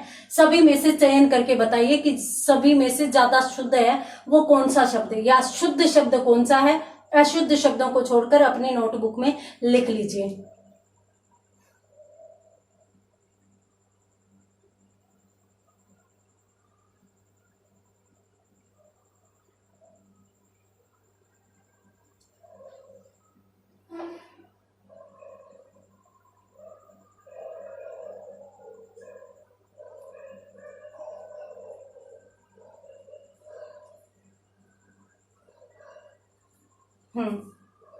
तो इसमें से जो शुद्ध माना जाएगा वो फजूल शुद्ध माना जाएगा। बेफजूल कोई शब्द ही नहीं होता, अपन ऐसे ही काम में ले लेते हैं बे को उपसर्ग के रूप में, सामान्यतः फजूल का ही व्यर्थ होता है, तो बे उपसर्ग लगाने की कोई जरूरत नहीं है। हम वही गलती करते हैं जो अनेक को अनेकों लिखकर करते हैं, अनेकों लिखकर जो गलती करते हैं वो ही गलती यहाँ पर करते हैं। अब अनेक अपने आप में ही बहुवचन है, तो अनेक को लिखने की आवश्यकता कहाँ रह जाती है, यानी अनेक ही शुद्ध माना जाएगा। उसी प्रकार से जब फजूल अपने आप में ही व्यर्थ चीजों के लिए आता है, तो बेफजूल को लिखने का कोई मतलब ही नहीं है। वाल्मीकि अत्यंत महत्वपूर्ण शब्द है, परंतु इस प्रकार से लिखा जाएगा। मुहूर्त में मैं पर तो छोटा ऊ आएगा, परंतु है पर बड़ा ऊ आएगा। और उसके बाद त्योहार, ये शुद्ध माना जाएगा, इस पर ऊपर एक ही मात्रा आएगी। साथ साथ ये बता देती हूँ कि ये जो अपन अनुस्वार लगाते हैं त्योहार में, वो अनुस्वार त्योहार शब्द में आता ही नहीं है। न्योछावर उसी प्रकार से ये शब्द शुद्ध माना जाएगा। और यहाँ पर रचयिता शुद्ध माना जाता है, रचयिता, तो यहाँ पर भी रचयिता शब्द शुद्ध मान लिया जाएगा। जल्दी से नोट कीजिए, उसके बाद अपन बढ़ते हैं अगले शब्दों की तरफ। तो अगले शब्द कौन से हैं उनकी तरफ बढ़ने से पहले जल्दी से इन चीजों को नोट कर लीजिए, ये शब्द देख लीजिए।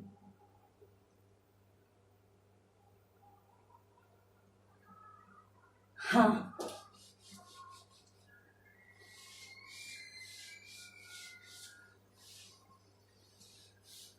शब्द है आपके सामने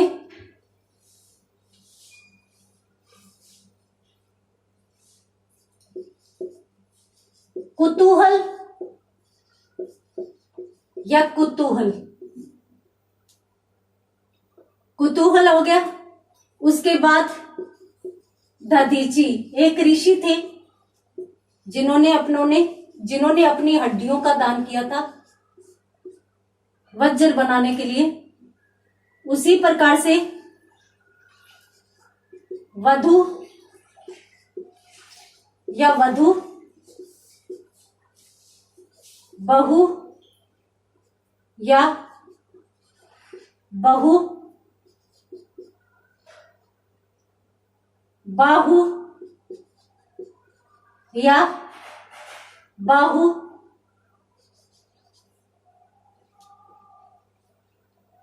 बाहु, स्वादिष्ट या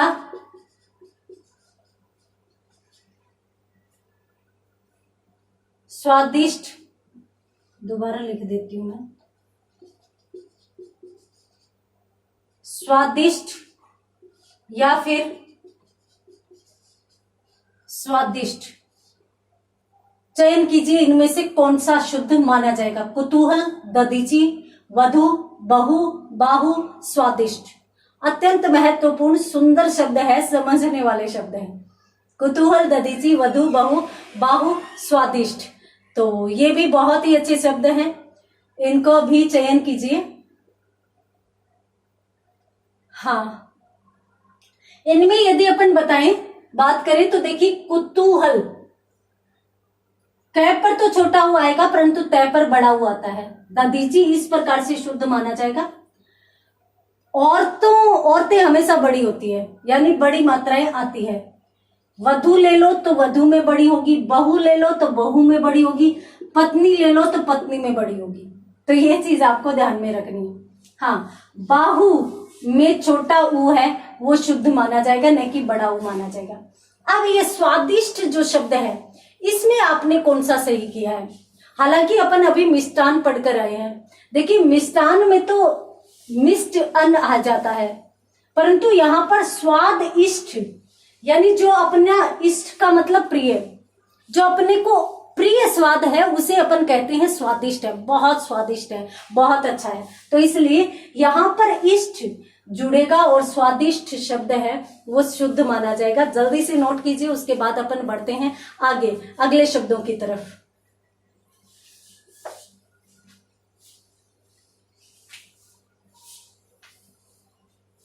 अगले शब्द देखते हैं।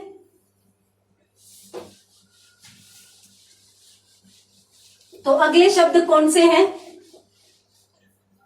देखिए, एक तो शब्द है 43 और एक है 43 और एक है 43। इन तीनों में से चयन करना है। एक तदोपरांत, एक तदुपरांत, तदोपरांत या तदुपरांत। उसके बाद आगे और शब्दों की बात करें तो एक शब्द है चरमोत्कर्ष,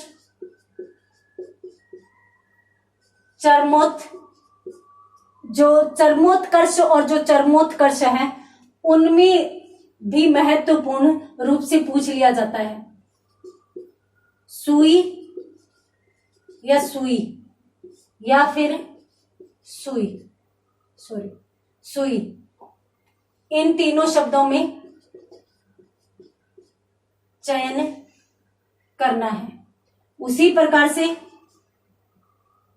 तदुपरांत देख लिया तो उपर्युक्त या उपरोक्त, उपर्युक्त और उपरोक्त जो शब्द है वो भी अक्सर पूछ लिया जाता है। हितैषी या हितैषी,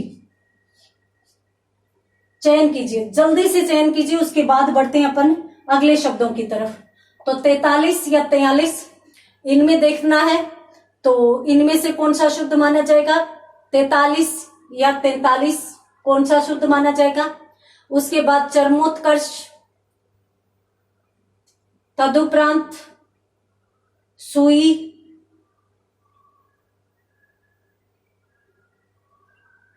उपर्युक्त, हितैषी, कौन सा शुद्ध माना जाएगा?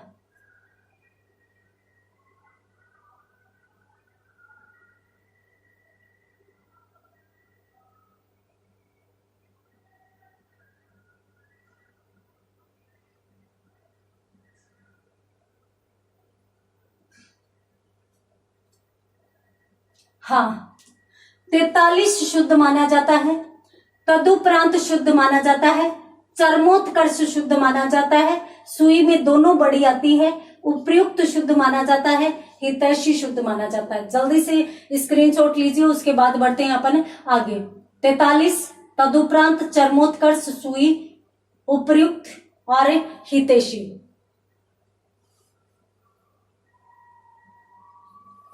अगले कौन से शब्द है आपके सामने? अगले शब्द आपके सामने है किंचित,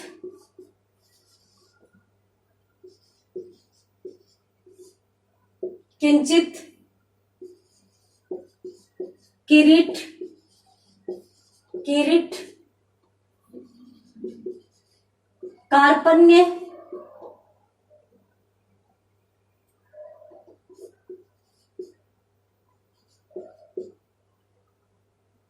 कृपणता या कार्पण्यता,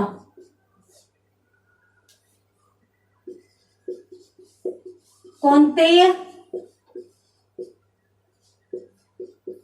या कौन्तेय, केकेयी, कैकेयी, अतिथि या अतिथि। जल्दी से इनमें से बताइए कौन सा शुद्ध माना जाएगा, और उसके बाद अपन बढ़ेंगे आगे। एक शब्द और बता देती हूं मैं, कूर्म या कूर्म। यहां पर मैं आपकी थोड़ी सी सहायता कर देती हूं कि इनमें कूर्म का अर्थ कछुआ होता है, कछुए को कूर्म कहा जाता है। अब लिखा कैसे जाएगा वो आप स्वयं देखेंगे, तो जल्दी से चयन कीजिए, उसके बाद अपन बढ़ते हैं आगे।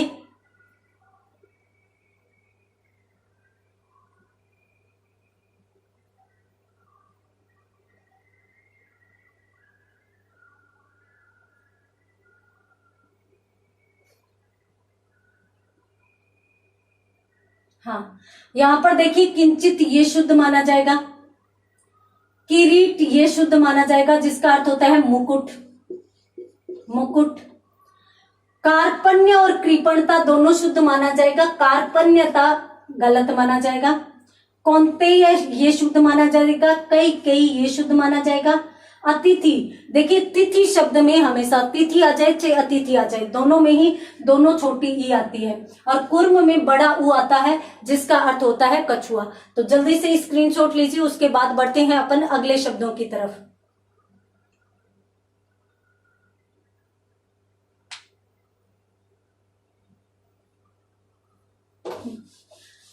आगे कौन सा शब्द है, आगे कौन से शब्द हैं?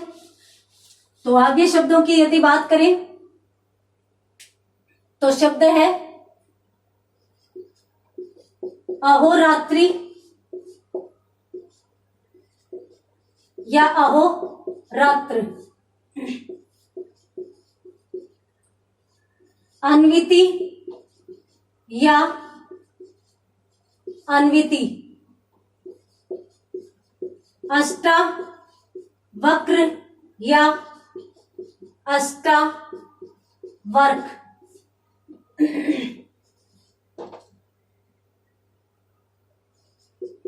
कसाय या काशाय।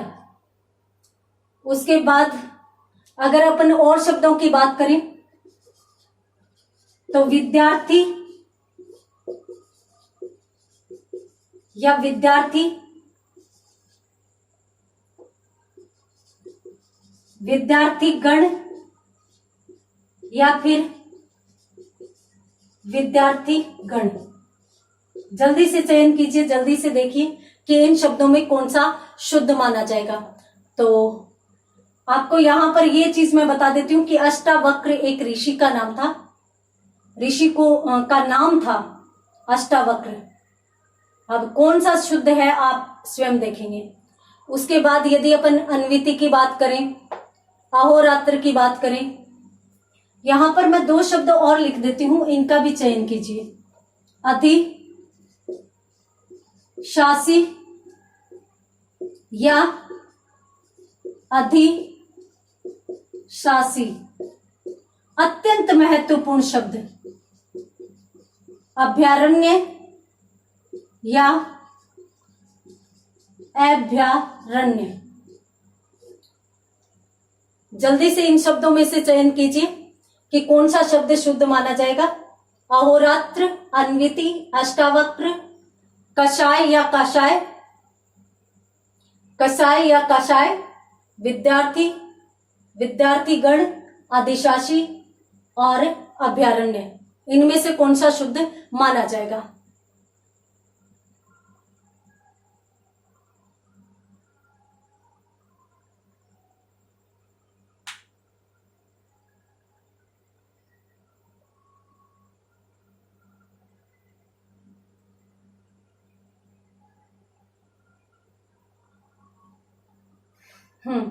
तो यहां पर यदि बात करें तो संधि वाली क्लास में मैं आपको बता चुकी हूं कि रात्र की रात्र, निशा का निश, इस प्रकार से परिवर्तन होता है। अन्विति में दोनों ई छोटी मात्रा आएगी। अष्टावक्र जो ऋषि का नाम होता है वो ये शुद्ध माना जाएगा। ये दोनों ही शुद्ध है, जिनका अर्थ होता है कसेला। और उसके बाद विद्यार्थी हम जानते हैं ये शुद्ध माना जाएगा। विद्यार्थी गण में विद्यार्थी की छोटी ई मात्रा आ जाएगी।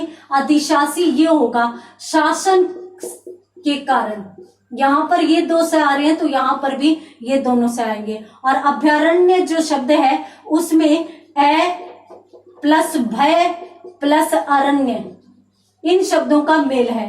तो ए भय और यहां पर ए के साथ ए का मेल, तो परिवर्तन सिर्फ यहां होगा, या बन जाएगा। यानी ए भय का क्या बना, आ बन गया, यानी सॉरी या अभयारण्य, इस प्रकार से शब्द बन जाएगा। भय को आधा क्यों किया जाता है ये समझ में नहीं आया, परंतु जो है वो कहीं कभार तो अपन यूं भी देखते हैं कि हिंदी की किताबों में भी ये आ जाता है, जबकि इसमें कहीं कोई परिवर्तन नहीं होता।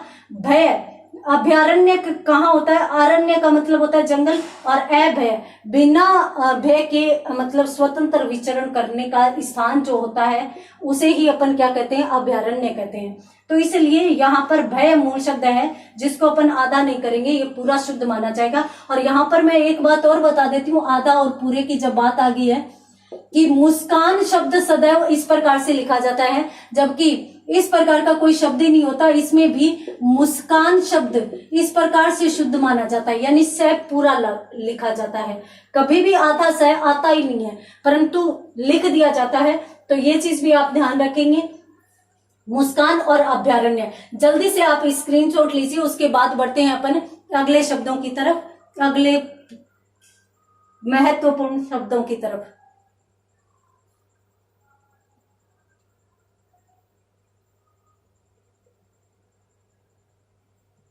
हाँ,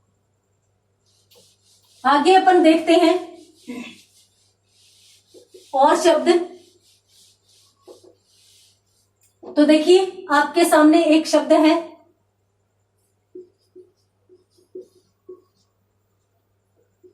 अहर्निशा,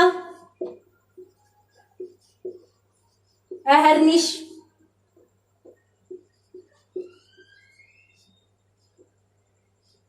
अभिषेक, अभिषेक,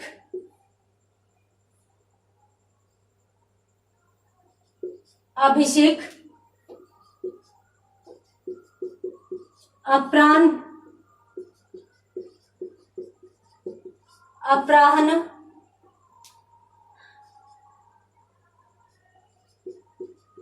दाशरथी,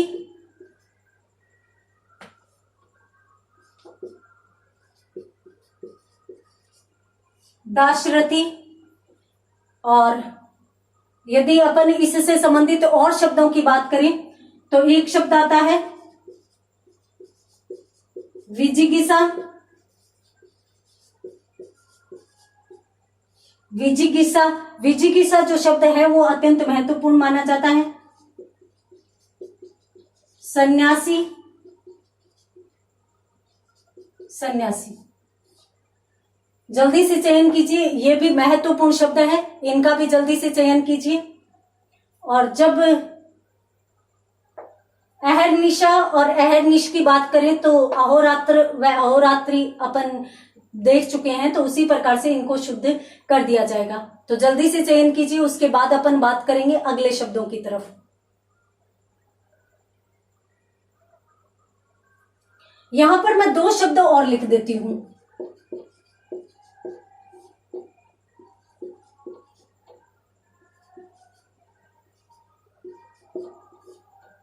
ये 3 शब्द है, तीनों में से चयन करना है आपको।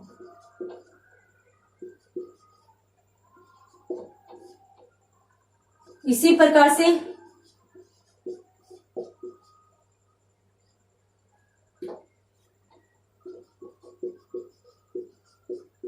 हाँ, इनमें भी चयन करना है कि अनसुईया जो शब्द है वो किस प्रकार से शुद्ध माना जाता है, किस प्रकार से शुद्ध लिखा जाता है। तो अनसुईया, असूया, इन दोनों शब्दों को भी आपको देखना है।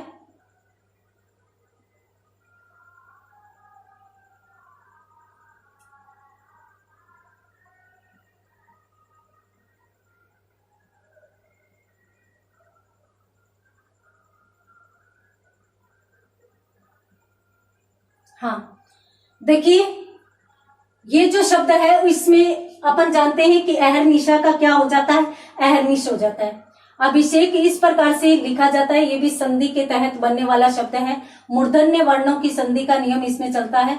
अप्राण इस प्रकार से लिखा जाता है, दाशरथी में छोटी ई की मात्रा आती है। विजिगिषा, विजिगिषा जो शब्द है इसमें भी दोनों की दोनों पहली छोटी मात्रा आती है, बाद की बड़ी आती है। और सन्यासी शब्द में दोनों के दोनों न आते आते हैं और अनुस्वार नहीं आता। यदि आप ये चीज भी देखना चाहते हैं तो संधि वाली क्लास में देख सकते हैं। और उसके बाद अगर अपन बात करें अनसुया की, तो अनसुया सही माना जाता है, यानी बड़ा उ की मात्रा सही मानी जाएगी। और उसी प्रकार से असुया शुद्ध माना जाता है। जल्दी से स्क्रीनशॉट लीजिए, उसके बाद अपन बढ़ते हैं अगले शब्दों की तरफ। अगले शब्द क्या कहते हैं वो अपन देखेंगे। पहले तो आप इनका स्क्रीनशॉट लीजिए।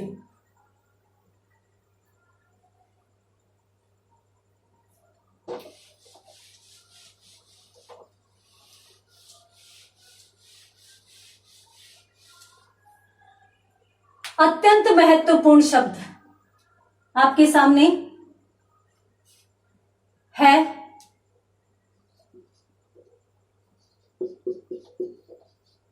अक्षौहिणी या अक्षौहिणी। ये भी महत्वपूर्ण है तो ये भी महत्वपूर्ण शब्द है। अभिष्ट या अभिष्ट, औचित्य या औचित्य, इप्सित या इप्सित,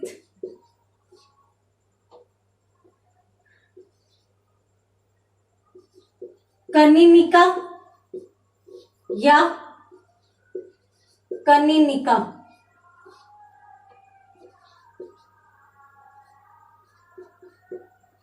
यहां पर भी मैं 3 शब्द लिखूंगी, करेंगे, करेंगे और करेंगे, ये शब्द। और चूंकि यहां पर कनिनिका शब्द आ चुका तो मैं यहां पर एक शब्द और भी लिख देती हूं, पिपीलिका।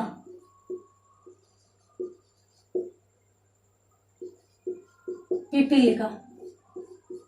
चयन कीजिए इन शब्दों में से कि कौन सा शुद्ध है वो माना जाएगा सभी शब्दों में।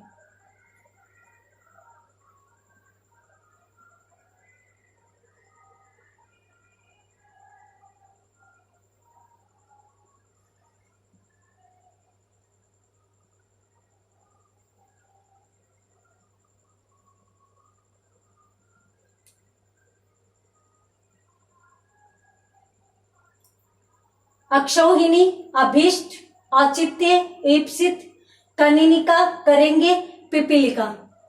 इन शब्दों में अपने को देखना है कि कौन सा शब्द शुद्ध माना जाता है। यहां पर जब औचित्य आ गया है तो अपन एक शब्द और देख लेते हैं, औकात या अवकात। अगर एक और देखना चाहें तो औत्सुक्य या औत्सुक्य।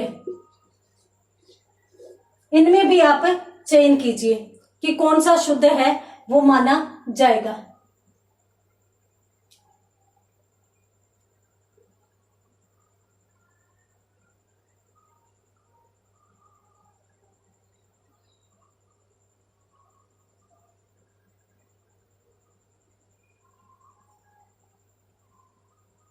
हाँ, देखिए अक्षौहिणी ये सेना के लिए कहा जाता है और सामान्यतः ये सेना की संख्या होती है जो बहुत बड़ी होती है। भगवान कृष्ण की सेना के लिए अक्षौहिणी सेना शब्द प्रयोग में किया जाता था क्योंकि उनकी सेना बहुत बड़ी थी। अभिष्ट इच्छित या चाहा हुआ अभिष्ट कहलाता है। औचित्य शब्द है वो ये शुद्ध माना जाता है। ईप्सित भी ये शुद्ध माना जाता है। कनिनिका, कनिनिका आंख की पुतली के लिए कहा जाता है तो कनिनिका ये होती है। और उसी प्रकार से पिपीलिका की बात करें तो ये शुद्ध माना जाता है, ये चिंटी को कहा जाता है। उसके बाद करेंगे शब्द में ये सामान्यतः हर एक वाक्य में अपन करेंगे शब्द का प्रयोग करते हैं लगभग वाक्यों में, परंतु अपने को ये पता नहीं होता कि अनुस्वार लगाना है कि नहीं लगाना। कुछ विद्यार्थी तो अनुस्वार लगाते ही नहीं है, यानी सीधा का सीधा है वो लिख देते हैं। उसके बाद अवकात सही माना जाएगा और औत्सुक्य सही माना जाएगा। जल्दी से स्क्रीनशॉट लीजिए, उसके बाद अपन बढ़ते हैं आगे।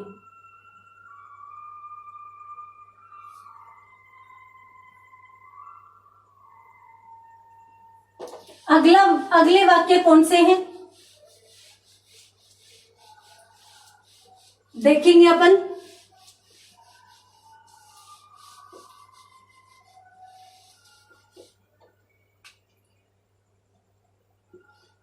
देखिए शब्द है आपके सामने बहुत ही नॉर्मल सा, परंतु आप बताएंगे कि कौन सा शुद्ध माना जाता है।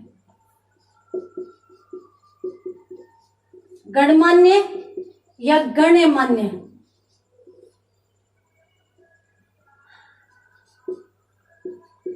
मार्दव या मार्दव, मरीचिका या मरीचिका, मुमूर्षा या मुमूर्षा,